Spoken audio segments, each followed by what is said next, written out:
이제는 지식이나 개념을 이야기에 담아 전달하는 방식이 널리 활용되고 있습니다. 이번 시간에는 임은경 선생님을 모시고 지식을 스토리텔링하는 전략에 대해 살펴보겠습니다.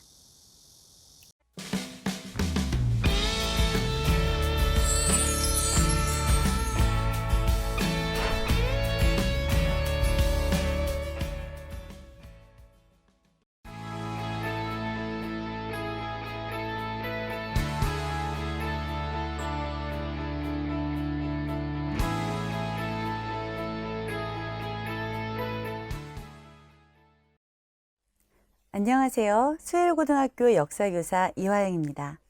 이번 차시에서는 스토리텔링으로 보는 화성을 살펴보도록 하겠습니다. 먼저 화성성역 의궤와 화성에 대해 살펴보고 두 번째는 화성을 통해 정조의 리더십을 살펴보도록 하겠습니다.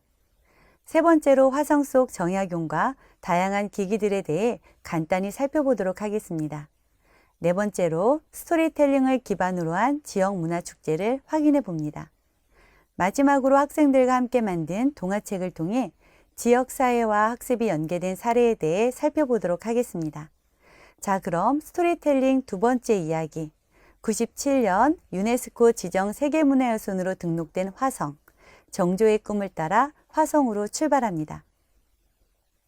2006년 화성의 서장대가 방화로 불타버린 가슴 아픈 일이 있었습니다.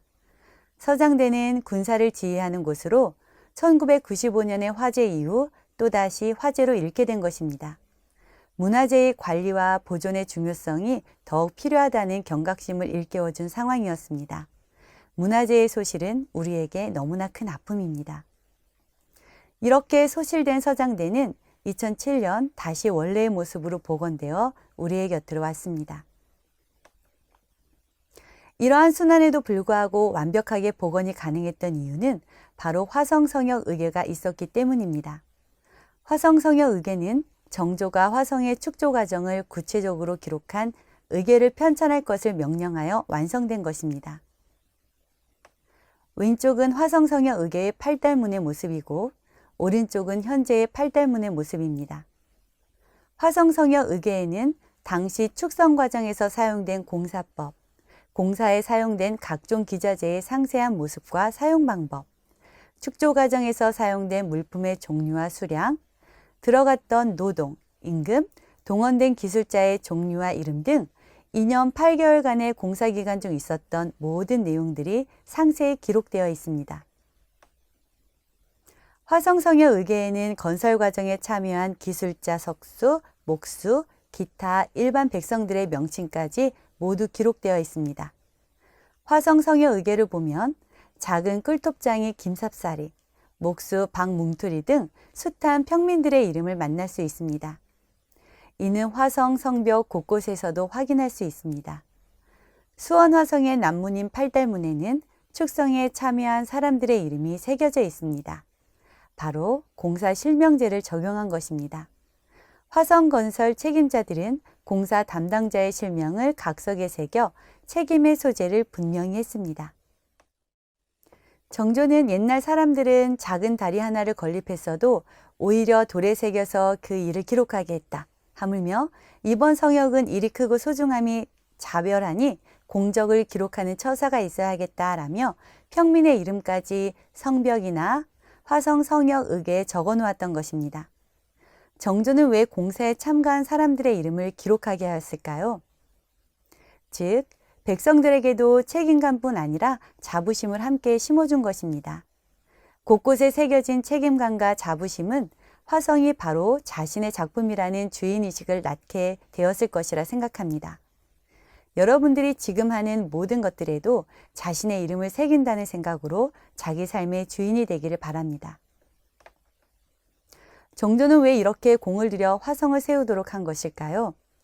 정조는 당쟁에 휘말려 왕위에 오르지 못하고 뒤주 속에서 생을 마감한 아버지 사도세자의 능침을 조선 최대의 명당인 수원의 화산으로 천봉하였습니다. 그리고 화산 부근에 있던 읍지를 수원의 팔달산 아래 지금의 위치로 옮기면서 화성을 축성하였습니다.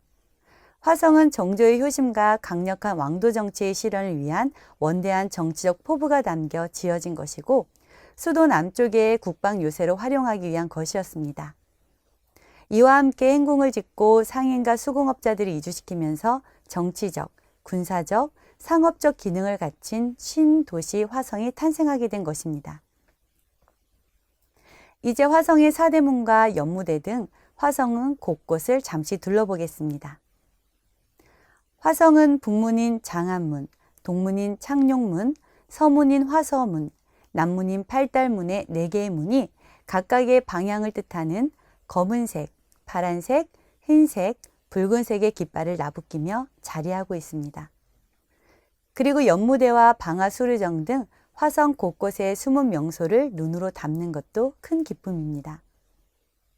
화성은 축성시의 성곽이 거의 원형대로 보존되어 있을 뿐 아니라 북수문인 화옥문을 통해 흐르던 수원천이 현재에도 그대로 흐르고 있어 팔달문과 장안문, 화성행문과 창룡문을 잇는 가로망이 현재에도 도시 내부 가로망 구성의 주요 결각을 유지하고 있는 등 200년 전 성의 골격이 그대로 현존하고 있습니다.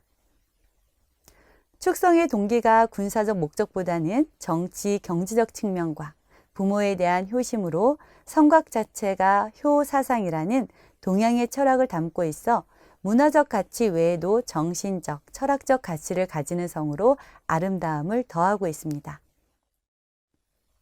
화성을 통해 정조는 어떤 나라를 꿈꾸었을까요?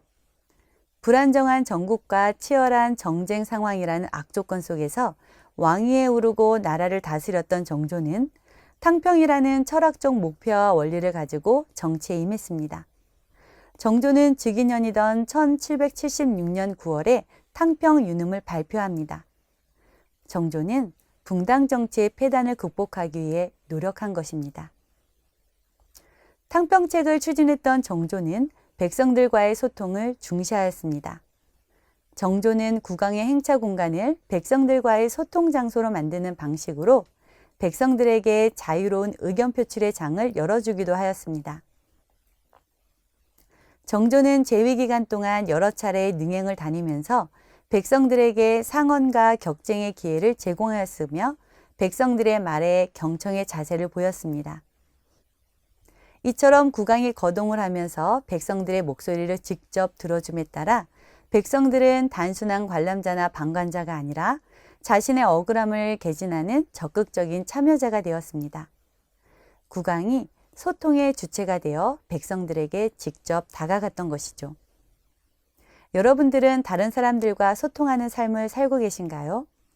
소통의 중요성이 강조되는 만큼 자신과의 소통, 즉 자신의 목소리에도 귀를 기울이는 삶을 사시기 바랍니다. 백성과 소통을 통해 그들의 어려움을 해결해 주려 했던 정조의 백성사랑의 마음을 조금 더 들여다보도록 하겠습니다. 정조는 왕권의 정통성을 천명, 즉 하늘의 뜻이라는 추상적 이념이 아닌 민심, 백성의 마음을 얻는 것이라고 보았던 것입니다. 정조가 말년에 심한제에게 보낸 편지에서 다만 잊지 못하고 마음속에 남아있는 것은 백성의 일이다. 백성이 마음에 걸리고 조정이 염려되어 밤마다 침상을 맴도느라 날마다 늙고 지쳐간다라고 하여 백성을 위하는 자신의 심경을 토로하였습니다. 이는 화성을 축성하는 기간에도 여러 차례 정조의 백성을 근심하고 걱정하는 모습을 볼 수 있습니다. 조선왕조실록에는 정조 18년 더위를 씻어주는 척서단 사천정을 수원성 쌓는 곳에 내려주어 공역을 종사하는 사람들에게 내려주었습니다. 이어 정조 18년 무더운 날씨에 대한 걱정으로 화성 공사 중 돌을 뜨고 기와를 굽는 곳의 작업은 서늘한 기운이 생길 때까지 정지하라고 전교하였습니다. 이처럼 백성의 고통에 공감하고 가슴 아파했던 것입니다. 또한 성을 쌓을 때 백성들의 노동력을 부역으로 동원하지 않았습니다. 당시에는 조용조로 토지세, 특산물, 노동력을 수취하였기 때문에 축성에 백성의 노동력을 징발할 수 있었습니다. 그러나 정조는 백성에게 임금을 지불하고 이 또한 성과급 방식으로 지급하여 일의 효율을 높였습니다. 당시 체제공이 수원성을 쌓는데 승군을 사용하자고 건의하자 정조는 승려를 동원하거나 백성에게 부역을 시켜 축성을 진행하자는 의견을 반대하였습니다. 또한 공사에 투입된 품값도 날품으로 하지 않고 짐수로 주되 운반거리에 멀고 가까운 데 따라 차등을 두게 하였습니다. 임금을 지급할 뿐 아니라 성과가 반영되는 방식은 당시 혁명적이라고 할 수 있습니다. 그로 인해 백성들은 더욱 열심히 축성에 참여했고 10년을 예상했던 건축기간은 2년 8개월로 단축되는 데 큰 역할을 하게 됩니다. 예나 지금이나 성공 비결은 무엇보다 사람의 마음을 읽고 사람의 마음을 얻는 것이라는 것은 다르지 않는 듯합니다. 이렇게 공사기간을 단축할 수 있었던 것은 백성들의 힘든 노동과 시간을 단축하기 위해 다양한 기기를 도입하고자 한 정약용의 역할도 큽니다. 화성에 사용된 기기 중 대표적인 것은 거중기, 유연거, 농로입니다. 먼저 거중기가 화성에 사용된 개수는 3개로 정약용이 서양의 역학기술서인 기기도서를 참고하여 제작하였다고 합니다. 당시 40근의 힘으로 무려 625배나 되는 25,000근의 돌을 들어 올려 주위 사람들을 놀라게 했다고 합니다. 거중기는 보통 유연거에 돌을 들어 올리는 데 사용되었습니다. 무거운 돌을 옮기는 과정에서 인부들이 돌에 깔리는 사고가 많았습니다. 유연거는 무거운 돌들을 적은 힘으로 손쉽게 옮기는 역할을 하여 인부들이 어려움을 덜어준 중요한 기기였습니다. 농로는 도르래를 이용하여 돌이나 큰 나무와 같이 무거운 물건을 들어 올린 데 쓰이던 건축도구로 8사람이 둘로 나뉘어 얼레를 좌우에서 돌려 물건을 올리고 적당한 높이에 올라가면 짐을 묶는 곳에 따로 묶은 밧줄을 잡아당겨서 원하는 자리에 옮긴 다음 다시 얼레를 늦추어 물건을 내리도록 하였습니다. 자, 그럼 이제 지역문화축제와 스토리텔링에 기반한 다양한 체험에 대해 소개해 드리도록 하겠습니다. 수원에서는 역사 문화의 도시, 효의 도시로서의 스토리를 전면에 내세워 다양한 역사 문화 행사를 하고 있습니다. 매년 화성문화제가 열리고 정조대왕의 화성행차를 재현한 정조대왕 능행차가 실시되고 있습니다. 또한 철저한 고증을 통해 제작된 조선 후기 의복 및 갑주와 무기를 사용하여 정조의 친위 부대인 장용영의 무예 24기 시범을 진행합니다. 특히 무예도보 통지에 실린 군사무예를 기반으로 장용영 군사들의 활쏘기, 창건법과 맨손무예인 권법, 월도와 환도 등 다양한 시범은 당시의 군사력을 엿볼 수 있게 해줍니다. 그 외에도 야간무예 공연, 야조, 해경궁 홍씨 진찬연, 수원 등불축제, 국궁체험과 팔달상 정상의 효원회종 타종, 행궁의 여러 가지 전통문화 체험은 우리 문화재를 입체적으로 접근할 수 있도록 도와줍니다. 다양한 공연, 체험을 통해 지역의 문화를 만들어가고 있는 것입니다. 마지막으로 이러한 역사와 문화의 스토리를 아이들의 생활 속에서 녹여내는 과정에 대해 살펴보겠습니다.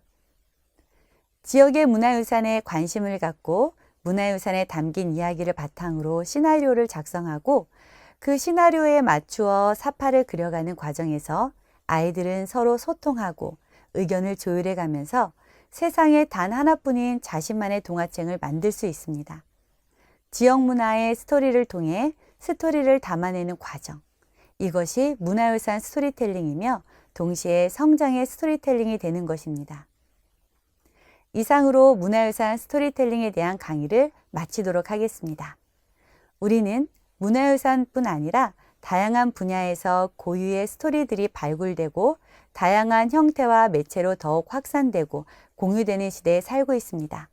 이러한 시기에 앞으로 여러분들의 스토리를 만들어가는 시간이 되시길 바랍니다. 감사합니다.